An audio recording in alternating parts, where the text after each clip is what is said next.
Praise the Lord. எத்தனை நன்மைகள் எனக்கு செய்தீர், எப்படி நன்றி சொல்வேன், நான் எப்படி நன்றி சொல்வேன். சாட்சி கூறுவது மூலமாக. ஸோ கர்த்தருடைய நாம மகிமைக்காக இந்த சாட்சியை நான் பகிர்ந்து கொள்கிறேன். என்னோட ஒவ்வொரு ஏரியா ஆஃப் லைஃப்லேயும் கர்த்தர் என்னென்ன காரியங்கள் செய்தார், அது நான் டெஸ்டிஃபை பண்ணுறது மூலயமா எப்படி இது மற்றவங்களுக்கு பிரயோஜனமாக இருக்குங்கிறதுக்காக I prayed to God and I ask the Holy Spirit to give me the words. So I believe this will be an edification for people who listen to this. Family லைஃப்பில் பார்த்திங்கன்னா ஒரு சின்ன கிராமத்தில் ஒரு மளிகை கடைக்காரரோட பொண்ணு ஒரு பெரிய ஃபேமிலியில் நல்லா பெரியப்பா சித்தப்பா சித்தி அத்தை மாமான்னு சொல்லிட்டு ஒரு பெரிய குடும்பத்தில் ஒருத்தியாக என்னை ஆண்டவர் தெரிந்து கொண்டார். சின்ன வயசுலேருந்தே எல்லா இந்த ஃபேமிலி ரிலேஷன்ஷிப்பில் கசின்ஸோட மூவ் பண்ணுறதுலையோ அல்லது எல்லாத்தோட சேர்ந்து நல்லா இருக்கணும், நல்லா படிக்கணும் அப்படிங்கிற எல்லா வாஞ்சியும் கடவுள் கொடுத்துருந்தாரு. அப்படி நான் வளர்ந்து வர்ற வேலையில் மிடில் ஸ்கூல் டைம் மாதிரி 6th ஸ்டாண்டர்ட் மாதிரி நம்ம போகும் பொழுது அப்போ தான் எனக்கு ஒரு எக்ஸ்போஷர் கிடைக்குது. கிறிஸ்டியன் லைஃப்னா என்ன, ஜீசஸ்னா யார், அது வரைக்கும் நான் அதை பற்றி கேள்வியே பட்டதில்லை. முதல் முறையாக நான் கேள்விப்பட்டது எங்கள் அக்கா மூலயமா. என்னோட பெரியம்மா பொண்ணு அவங்க ஆண்டவரை ஏற்றுக்கொண்டு அவங்க மெடிசன் படிக்கும் பொழுது காலேஜில் ஆண்டவரை பற்றி அவங்களுக்கு சொல்லவே அவங்க அதை ஒரு சாட்சியாக ரொம்ப வைராக்கியமாக அப்படி வாழணும் அப்படின்னு சொல்லிட்டு வீட்டில் நிற்பாங்க. வீட்டில் பயங்கர எதிர்ப்பாக இருக்கும். நல்லா படித்தவங்க எங்கள் பெரியம்மா வீட்டில் எங்கள் பெரியம்மா ஸ்கூல் ஹெட்மிஸ்ட்ரஸாக இருந்தாங்க. அக்கா மெடிசன் படித்தாங்க. ஊரில் எல்லார்கிட்டையும் அவ்வளோ நல்ல பேர், நல்ல குடும்பம், எல்லா விதத்துலேயும் எந்த விதத்துலேயும் குறையே சொல்ல முடியாத மாதிரியான குடும்பத்தில் வீட்டுக்குள்ளே இப்படி ஒரு பிரச்சனை நடக்குது. அப்போ இது எல்லாத்தையும் பார்த்து வளர்றனால நீங்கள் அப்பா இல்லை, உங்களுக்கு ஒரே பொண்ணாக வளர்றீங்க, என்ன அந்த கடவுள்கிட்ட இருக்குது, ஜீசஸ்ங்கிற பேர்லேயோ அல்லது அந்த கிறிஸ்டியன் லைஃப்லையோ என்னத்தை பார்த்துட்டீங்க அப்படின்னு சொல்லிட்டு எங்கள் அக்கா கிட்ட நான் சண்டைக்கு போய் நிற்பேன். எதுக்காக நீங்கள் இப்படி விட்டுட்டு வீட்டில் பெரியம்மா கூட நீங்கள் சண்டை போட்டுட்டு இருக்கீங்க அப்படின்னு கேட்கும் பொழுது அந்த the love of God which took her to stand for God, அது எனக்கு ரொம்ப ஆச்சரியத்துக்குள்ளாக கொண்டு போச்சு. நான் இது வரைக்கும் அப்படி ஒரு ஃபெய்த்தை பார்த்ததில்லை. வாழ்க்கையில் அவ்வளோ ஒரு வைராக்கியம் ஒரு காரியத்துக்காக ஒருத்தர்கிட்ட இருக்குமா அப்படின்னு பார்க்கும் பொழுது தென் ஐ ஸ்டார்டட் திங்கிங், என்னமோ புதுசாக இருக்கே இவங்க பண்ணுறதுல, அவங்க யோசிக்கிற விதத்துலேயும் அவங்க பேசுகிற விதத்துலேயும், அவங்க திட்டுனாலும் திட்டு வாங்கிக்கிட்டு அடித்தாலும் அடி வாங்கிக்கிட்டு, ஆனாலும் நான் இந்த ஃபெய்த்தில் தான் நிற்பேன்னு ரிட்டாலியேட் பண்ணாமல் நின்னது எனக்கு ரொம்ப ஆச்சரியமாக இருந்தது. ஸோ அந்த சமயத்தில் சில புக்ஸ் எல்லாம் எங்கள் அக்கா எனக்கு கொடுத்து படிக்க சொல்லுவாங்க.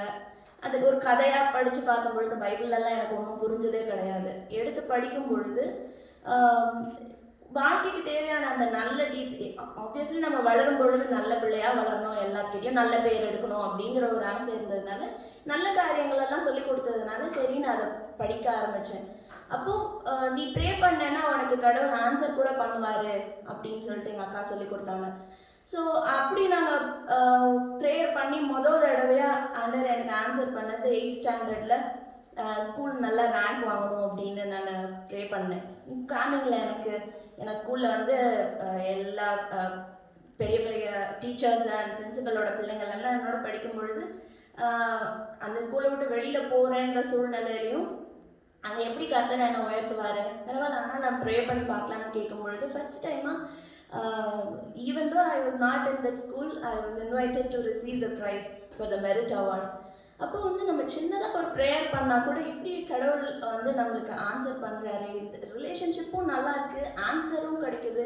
இப்போ இது என்ன தான் நடக்குதுன்னு எக்ஸ்ப்ளோர் பண்ணலான்ட்டு அடுத்த வருஷத்தில் ஒரு கவர்மெண்ட் ஸ்கூலில் போய் ஜாயின் பண்ணும் பொழுது அங்கே ஒரு ஃப்ரெண்டு கடவுளை பற்றி காமிச்சா, இப்படி தான் நாங்கள் வர்ஷிப் பண்ணுவோம் அப்படின்னு சொல்லிட்டு ஒரு பெண்டகாஸ்டல் சர்ச்சுக்கு கூட்டிகிட்டு போய் இதுதான் தேவனை ஆராதிக்கிற விதம், இப்படி தான் நாங்கள் பண்ணுறோம், இப்படி தான் சாட்சி நடக்குது, இப்படி தான் லைஃப்பில் ஒவ்வொரு காரியமும் நடக்குதுன்னு அவர் சொல்லும் பொழுது எனக்கு ரொம்ப ஆச்சரியமாக இருந்தது. ஆனால் அதெல்லாம் எனக்கு புரிஞ்சிக்கவே முடியல. ஏன் இவங்க வந்து இப்படி பண்ணுறாங்க, இந்த லைஃப்பில் வந்து எதனா சேஞ்சஸ் இருக்கா அப்படின்னு சொல்லிட்டு எனக்கு ரொம்ப டவுட்டாக இருந்தது. அந்த சமயத்தில் இன்னொரு ஃப்ரெண்டு வந்து ஒரு ஆர்சி சர்ச்சுக்கு கூட்டிகிட்டு போனான். அங்கே போய் பார்த்தா அங்கே நடக்கிற காரியங்கள் எல்லாம் ரொம்ப வித்தியாசமாக இருந்தது. எந்திரிக்கிறாங்க, உட்காடுறாங்க, பைபிள் எடுக்கிறாங்க, ஒரு ரிச்சுவல்ஸ் போயிட்டு இருக்கும்பொழுது எனக்கு ஒன்றுமே புரியல. இவங்களும் கிறிஸ்டியன்ஸ் தான் சொல்கிறாங்க, அவங்களும் கிறிஸ்டியன்ஸ் தான் சொல்கிறாங்க, எல்லாரும் வேறு வேறு மாதிரி பண்ணுறாங்க. அப்போது என்ன இந்த இருக்குது, அப்போது ஃபெய்த்துன்னு காமிக்கிறது வேறு, இதெல்லாம் வேறு அப்படின்னு சொல்லிட்டு நிறைய குழப்பங்கள் இருக்கவே, பட் அதையெல்லாம் விட்டுட்டு நான் வந்து தேவனை தேட ஆரம்பித்தேன். நான் இத்தனை பார்க்க ஆரம்பித்தேன்னா எனக்கு ஒன்றும் புரியாது. அதனால கடவுள் யார், அவர் என்னோட என்ன ரிலேஷன்ஷிப் வச்சுக்கணும்னு நினைக்கிறாரு, எனக்கு அவருக்கு என்ன சொல்கிறாரு அப்படிங்கிற தேடலில் போயிட்டு இருக்கும் பொழுது அடுத்தடுத்த காரியங்கள் ஆண்டவர் நிறைய எனக்கு சொல்லிக் கொடுக்க ஆரம்பித்தார். அடுத்தது அங்கேருந்து 10th-லேயும் 12th-லேயும் வந்து கடவுள் அதே மாதிரி வந்து டிஸ்ட்ரிக்ட் ரேங்க் ஹோல்டராக ஆகிறதுக்கு கிருபை செஞ்சார். எதுவுமே என்னோட பலத்தினாலன்னு சொல்ல முடியாது. ஆனால் ஆண்டவரை பார்த்து நிற்கும் பொழுது ஒரு இடத்துலையும் என்னை வந்து தலைக்குனிய வச்சதே இல்லை. அந்த அன்பில் ஆண்டவர் என்னை நடத்தினார். ஒரு நல்ல காலேஜில் எனக்கு அட்மிஷன் கிடச்சிது. இன்ஜினியரிங் காலேஜில் மெரிட்லேயே கிடச்சிது. கவர்மெண்ட் ஸ்காலர்ஷிப்பில் 4 வருஷம் படித்தேன். ஸோ அது ப்ரெஸ்டீஜியஸ் ஸ்கூலில், காலேஜில், ஸ்டேட் லெவலில் எல்லா டாப்பர்ஸும் இருக்கிற காலேஜில் க்ரீம் ஆஃப் க்ரீம்ஸில் ஒரு இடம் எனக்கு கிடச்சிது. ஆனால் அதை காட்டில மேன்மையான ஒரு விஷயம் என்னென்னா, அங்கே தான் நான் வந்து ஃபெலோஷிப்னால் என்னென்னு பார்க்க ஆரம்பித்தேன். அங்கே காலேஜ் ப்ரேயர் செல்லில் வந்து 4 வருஷம் இருக்கிற எல்லா ஸ்டூடெண்ட்ஸும் ஒரு ரூமில் போயிட்டு டெய்லி ஈவினிங் ப்ரே பண்ண ஆரம்பித்தாங்க. டெய்லியில் வீக்லி ஒன்ஸ் வென்ஸ்டேயில் பண்ணுறாங்க. அப்போது எனக்கு கொஞ்சம் கிறிஸ்டியன் ஃப்ரெண்ட்ஸ் ஃபர்ஸ்ட் இயரில் கிடைக்கவே, அப்போ என்னதான் இவங்க பண்ணுறாங்க அப்படின்னு ஒரு க்யூரியாசிட்டியோடு தான் போய் பார்க்க போனேன். அப்படி போனால் நிறைய ஃப்ரெண்ட்ஸ் கிடைக்கும், நிறைய சீனியர்ஸோட வந்து நம்மளுக்கு ரிலேஷன்ஷிப் உண்டாகும், அது ஆதாயம் தேட தான் போனேன் அந்த ஃபெலோஷிப்க்கு. ஆனால் போய் ஒவ்வொருத்தரும் சாட்சி சொல்ல ஆரம்பித்தாங்க. அந்த டெஸ்டிமனிஸ் வந்து என்னை ரொம்ப மூவ் பண்ணுச்சு. ஒவ்வொருத்தருக்கும் ஒரு ஒரு விதமான டெஸ்டிமனி, பேக்கில் ஃபேமிலிஸில் இருக்கிற பிரச்சனைகள், அல்லது அவங்க பர்சனல் ஹெல்த் இஷ்யூஸு, அல்லது மார்க் வாங்குறதுல ரிலேஷன்ஷிப் இஷ்யூஸ், எல்லா ஆஸ்பெக்ட்ஸை குறித்தும் ப்ரே பண்ணுறாங்க. எல்லாத்துக்கும் ஏதோ ஒரு விதத்தில் ஆண்டவர் ஆன்சர் பண்ணுறாரு. அது எல்லாத்தையும் அவங்க வந்து தேங்க் பண்ணி எக்ஸ்ப்ரெஸ் பண்ணுறாங்க. அந்த மாதிரி காரியங்கள் கேட்கவே வந்து ரொம்ப ஆசையாக இருந்தது. அப்போ இந்த லைஃப்பை நம்ம வந்து இப்படி கண்டினியூ பண்ணால் நம்மளுக்கும் நல்லா இருக்குமேன்னு சொல்லிட்டு ஒரு ஆசை. இப்படி இருக்கு, இதுதான் கிறிஸ்டியன் லைஃபா, அப்போ இந்த லைஃப் எனக்கு வேணும் அப்படின்னு ஆசையோடு இருக்கும் பொழுது அந்த ஃபெலோஷிப்லேயே வந்து காலேஜில் வந்து சில ப்ரொஃபஸர்ஸோட ஃபேமிலி ரொம்ப ஆசையாக எங்களை கூட்டிகிட்டு வந்து வாரம் எங்களுக்கு ப்ரேயர் சாப்பாடு கொடுத்து ஃபெலோஷிப்க்கு என்ன பண்ணணும் பாட்டு பாடி எங்களை வெளியில் சர்ச்சுக்கு கூட்டிகிட்டு போகிறது முதல்கொண்டு அவங்க கார்லேயே கூட்டிகிட்டு வந்து இப்படி காரியங்கள் பண்ணும் பொழுது அப்போ ஃபேமிலிஸ் வந்து people are not focused only on them, they are also investing their life for others. And மற்ற கிறிஸ்டியன் ஃபேமிலிஸை பார்க்கும் பொழுது அது இன்னுமே என்னை மூவ் பண்ணுச்சு. ஸோ இப்படி காலேஜில் கற்றுக்கிட்டதுக்கப்புறம் தென் அந்த டைமில் எங்கள் அக்காவுக்கு கல்யாணம் ஆகும் பொழுது she got married to a Christian family. மாமாவோட மினிஸ்ட்ரி இந்த காரியங்கள் எல்லாம் பார்க்கும் பொழுது அப்போது ஒரு ப்ரேயர் மீட்டிங்கில் I said, Lord, I surrendered my life to you. அத்தனை வருஷம் ஆச்சு நான் ஆண்டவரை தெரிஞ்சுக்கிட்டு அந்த சால்வேஷன் எக்ஸ்பீரியன்ஸ்குள்ளே போகிறதுக்கு. அவ்வளோ வருஷங்களில் தென் I said, Lord, I know you are the true God. இனி நான் உங்களை விட்டு போக மாட்டேன். அண்ட் உங்களோட தயவு இல்லாமல் என்னால் எதுவும் பண்ண முடியாதுன்னு I committed my life to the Lord. அடுத்தடுத்த வருஷத்துலேயே Holy Spirit anointing and baptism ஆண்டவர் கொடுத்தாரு இன்னொரு ப்ரேயர் மீட்டிங்கில். அது முடிச்சிட்டதுக்கப்புறம் வாட்டர் பேப்டிசம்க்கு கமிட் பண்ணேன்.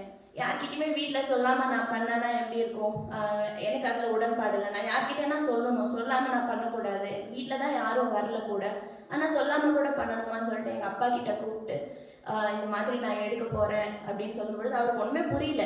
ஏன்னா எங்களுக்கு யாருக்கும் அந்த மாதிரி வாட்டர் பேப்டிசம்னா என்ன, இந்த born again ரிலேஷன்ஷிப்னா என்ன, எக்ஸ்பீரியன்ஸ்னா என்னங்கிறதுல ஒன்றும் புரியாததுனால நான் சொல்லும்பொழுது சரின்னு சொல்லிட்டாங்க.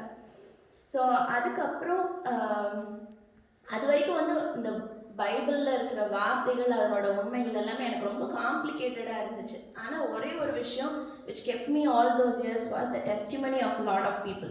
இத்தனை பேத்துக்கு இத்தனை நடந்துட்டு இருக்குன்னா அது எனக்கும் நடக்கும் தான் அப்படின்ற ஒரு நம்பிக்கையில் ஆண்டவரை வந்து விடாமல் பிடிச்சிட்டே இருந்தேன். அதே மாதிரி ஆண்டவர் வந்து நல்ல வேலையை கொடுத்தாரு. முதல் இன்டர்வியூலேயே முதல் கம்பெனிலேயே வந்து ஆஃபீஸில் இருக்கிற பாஸ் கிட்ட தயவு கிடைக்க பண்ணினார். அதுக்கப்புறம் யூகே ட்ராவல் பண்ணேன். அந்த மாதிரி வெளியிலலாம் போகும்பொழுது நல்ல குளோபல் எக்ஸ்போஷர் கொடுத்தாரு. அது ஒரு சின்ன கிராமத்தில் ஒரு மளிகை கடைக்காரனோட வீட்டில் பிறந்துட்டு ஒன்றுமே தெரியாது இருந்தேன்னா ஒரு இடத்துலையா உயர்த்தி கொண்டு போய் ஆண்டவர் வந்து அவ்வளோ எக்ஸ்போஷர் எக்ஸ்பீரியன்ஸ் கொடுத்து எல்லாம் எப்படி இருக்காங்க, எல்லாம் என்ன பண்ணுறாங்க, where do I fit in this whole world and my life, what are my making purpose அப்படிங்கிற காரியங்களெல்லாம் ஒவ்வொன்றும் சொல்லி கொடுத்துட்டே வந்தார். அந்த டைமில் டியூ ஃபார் மை மேரேஜ் ஆண்டவர்கிட்ட நான் ஜெபம் பண்ணேன். எல்லா ஃப்ரெண்ட்ஸும் வெக்கேஷனுக்கு போகிறாங்க, அவங்களுக்குலாம் அவங்க அப்பா வந்து மாப்பிள்ளை பார்த்து கொடுக்குறாங்க. அப்போ நீங்கள் தானே எனக்கு ஹெவன்லி ஃபாதர், எங்கள் அப்பா கிட்ட சொன்னாலும் எனக்கு புரியாது, நீங்கள் எனக்கு பார்த்து கொடுங்க அப்படின்னு சொல்லிட்டு விசுவாசத்தோடு போனேன். ஆண்டவர் வந்து என் கணவரை வந்து எனக்கு காமிச்சாங்க. பார்த்துட்டு எனக்கு ரொம்ப பதட்டமாக இருந்தது, பயமாக இருந்துச்சு. யார் என்னன்னே தெரியாது, அவங்க ஃபெய்த் இருக்கான்னு தெரியாது, லைஃப்பில் என்ன பேக்ரவுண்டுன்னு தெரியாது. நான் எப்படி நம்புவேன்னு நினைக்கும் பொழுது ஒரே காரியம் ஆண்டவர் நினைவுபடுத்தினார். நீ என்கிட்ட கேட்ட, நான் கொண்டாந்து கொடுத்தேன், நான் உனக்கு தப்பாக கொடுக்க மாட்டேன்ல, நம்புறியா அப்படின்னு கேட்கும் பொழுது அந்த ஒரு விசுவாசத்தில் நான் எதை பற்றியும் நினைக்கல. நான் நீ என்ன பண்ண போகிறேங்கிறது எதை பற்றியும் யோசிக்காமல் ஆண்டவர்கிட்ட கமிட் பண்ணேன். Our marriage was a blessing. கல்யாணம் ஆன நாள் முதற்கொண்டு இதுவரையில் லைஃப்பில் வந்து அந்த பூரண அன்பு அதை வந்து முழுமையாக நான் எப்போ தெரிஞ்சுக்கிட்டேன்னா என் கணவர் மூலயமா. ஒருத்தர் மேலே ஒருத்தர் வந்து இவ்வளோ அன்பு செலுத்த முடியும் அப்படிங்கிற ஒரு காரியத்தை அவர் மூலயமா வந்து நான் அனுபவிச்சேன், கேட்டு தெரிஞ்சுக்கிறது கிடையாது. So I understood. அது தெரிய ஆரம்பிக்கவே அடுத்து நிறைய காரியங்கள் என் மாமியார், என்னோட கல்யாணம் பண்ணி போன வீட்லேயும் வந்து எல்லாரும் என்னை அவ்வளோ அன்பாக பார்த்துக்கிட்டாங்க.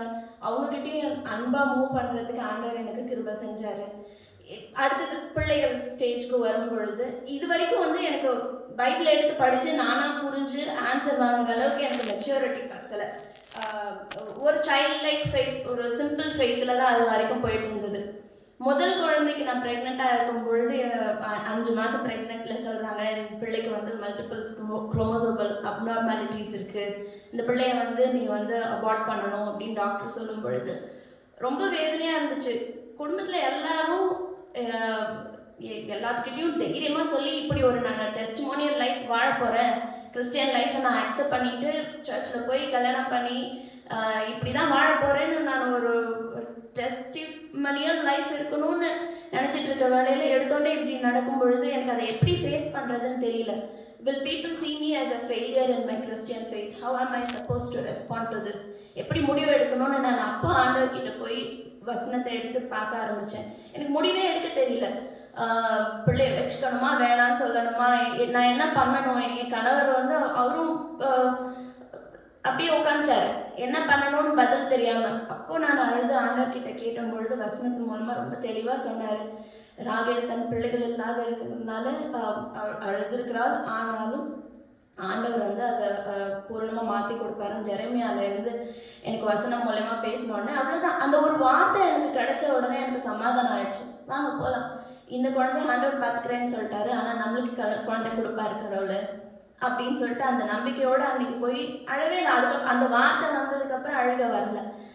நான் இழக்கிறேங்கிற ஒரு ஃபீலிங் இல்லை, ஆனால் ஆண்டவர் கையில் தான் எல்லாம் சேஃபாக இருக்குங்கிற அந்த ஒரு உற்சாகம் தான் அதுக்கு மேலே ஸ்டார்ட் ஆச்சு. அப்போது நான் பார்க்க ஆரம்பித்தேன். ஹாஸ்பிட்டல்ஸ்க்கு போய் நிறைய டெஸ்ட் எடுத்தோம். நாங்கள் 2 பேரும் போய் உட்காந்தும் பொழுதெல்லாம் அவ்வளோ பேரோட வலியும் வேதனையும் அந்த சமயத்தில் பார்க்கும் பொழுது I realised God wanted me to see people who are suffering through those things. திருமணத்துலேயோ பிள்ளைகள் காரியங்களிலோ எல்லாரும் எவ்வளோ வந்து வேதனைப்படுறாங்கிற காரியத்தை ஃபர்ஸ்ட் ஸ்டாண்டர்டாக வந்து எனக்கு அண்டர்ஸ்டாண்ட் பண்ணிக்கிறதுக்கு கடவுள் கிருபை செஞ்சேன். அதுலேருந்து அடுத்து இன்னொரு பிள்ளைக்கு ப்ரெக்னென்ட் ஆனால் அடுத்து 3 மாதத்தில் தானாகவே பிள்ளை உள்ள வந்து ஹார்ட் பீட் நின்று போச்சு.